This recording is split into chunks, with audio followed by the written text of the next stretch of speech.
সৈয়দনা আদম বললেন, এরা কারা? আল্লাহ বললেন, তোমার বংশধর। সৈয়দনা আদম বললেন, আল্লাহ, ওই যে একটা রূহ দেখা যায়, এটার নাম কি?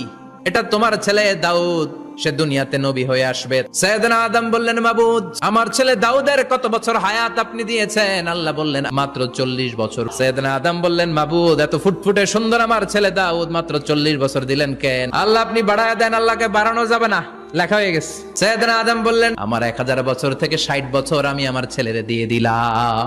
আর আদম আলাইহিস সালাম পেয়েছিলেন 1000 বছর, 60 কমে গেলে রইল কত? 940 বছর পৃথিবীতে থাকার পরে মালাকুল মাউত চলে এসেছে, এসে বলল, জিইতু আন আকবাদা রূহাক, রূহ কবজ করতে আসছি। আদম আলাইহিস সালাম বললেন, রূহ কবজ করতে আসছো মানে? আমি বাঁচবো তো 1000 বছর। মালাকুল মাউত বললেন, না না, ওই যে আগের কথা স্মরণ করেন, আপনি 60 বছর দিয়া দিয়েছিলেন। কয়, না, আমি দেই নাই।